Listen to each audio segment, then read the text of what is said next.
let's jump right into this explainer. Today, we're looking at a massive, profound shift happening literally right under our noses. Artificial intelligence and autonomous systems are kicking off a totally unprecedented technological arms race between global superpowers. We're not just talking about putting a new radar on an old tank here. We are talking about a fundamental rewriting of the very rules of war. Our source material poses a brilliant question that really hits the nail on the head. Quote, "Is the world entering a new arms race, or victory will belong not to the largest army, but to the smartest algorithms?" It's a crazy thought, right? We're actively witnessing a dramatic shift from traditional massive human armies to the blistering speed of machine intelligence. And why should you care? Because the entire geopolitical balance of the 21st century rests on the answer to that exact question.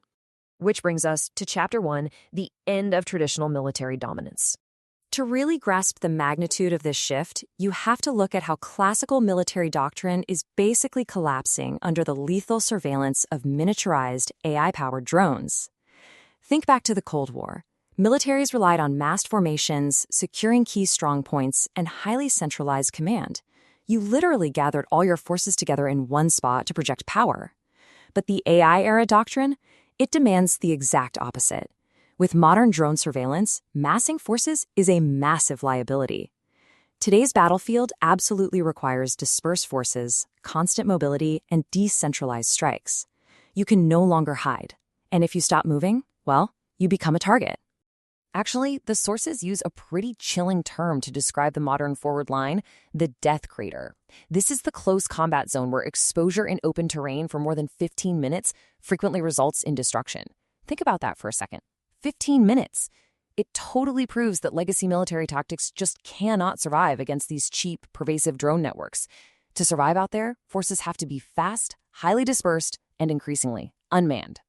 Let's move on to Chapter 2, America's Race Toward Autonomous Warfare. A prime example of this deliberate shift in strategy is the Pentagon's Replicator initiative. The core goal here is to overcome the massive scale of rival militaries with thousands of attributable, meaning expendable or just super low cost, autonomous systems by 2025. This plays right into what's known as the Healthscape strategy, which is designed to deploy these AI swarms into critical flashpoints like the Taiwan Strait, basically to deter aggression. It's a bold strategy that completely embraces quantity and machine autonomy.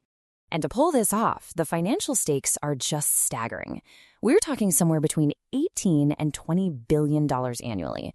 That is the estimated amount the U.S. military is pouring into military AI research and development every single year. But they aren't going at it alone. They're leaning heavily on private tech giants, taking civilian tech innovations and rapidly scaling them up to accelerate their military capabilities. This perfectly tees up Chapter 3, NATO's drone revolution. Across the Atlantic, coming out of the 2026 Ankara summit, we have NATO's Drone Edge initiative. They're investing over $40 billion across 5 years. The plan? To create a unified counter-drone marketplace and physically multiply their drone operators by 5 times by the year 2027. It is a massive coordinated push to dominate this new airspace and to train the human talent actually needed to run it all. As highlighted by research from the Advanced Social Science Archive, this unified Western strategy isn't happening in a vacuum. It's a direct geopolitical reaction. They are actively responding to the rapid, highly sophisticated modernization taking place right now on the other side of the globe. So let's explore Chapter 4, China's AI military expansion. Looking right at the U.S. budget, China is answering back by investing an estimated $15 to $18 billion annually. They are aggressively racing to close any technological gaps. But here's the fascinating part. While the dollar amounts are pretty closely matched, the way China implements that budget is completely different. Their approach is highly centralized, and they are fundamentally redesigning their entire concept of what warfare even is. The crucial concept driving China's strategy is called intelligentized warfare. This is their brand new operational doctrine. In plain terms, it means integrated warfare waged across all domains, using AI as a massive force multiplier for rapid decision-making and cognitive advantage. Chinese strategists actually believe this shift will render traditional combat completely obsolete. Think about how the Blitzkrieg totally bypassed trench warfare in World War II. It's like that. They aren't just slapping AI onto old weapons, they're building an entirely new military paradigm around the AI itself. Structurally, they're making this happen through a policy of military-civil fusion. This allows them to seamlessly and rapidly scale civilian AI breakthroughs directly into massive military applications.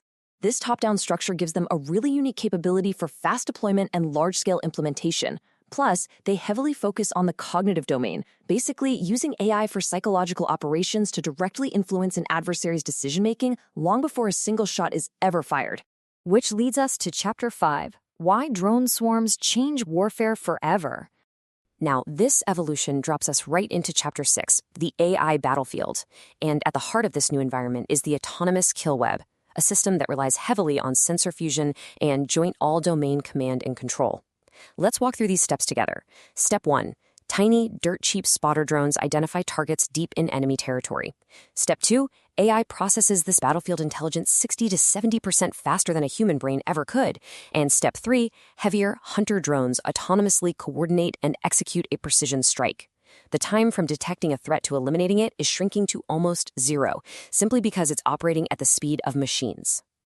And this speed is completely supercharged by swarm logic. With self-coordinating bee swarm networks and automated target recognition, a drone swarm isn't just a bunch of remote-controlled planes anymore. It acts as a unified, living organism. It can easily overwhelm traditional air defenses because it relies on the smartest algorithms, not just the best physical platforms. If one drone gets shot down or digitally jammed, the algorithm instantly adapts the rest of the swarm without missing a beat. Grounding this back in the research from the Advanced Social Science Archive Journal, it confirms a total paradigm shift. We are no longer talking about human pilots dogfighting in the sky. We're talking about automated systems completely altering how global power and deterrence are maintained on the world stage. It fundamentally changes the entire equation of conflict forever. Finally, Chapter 7, Ethical and Strategic Risks.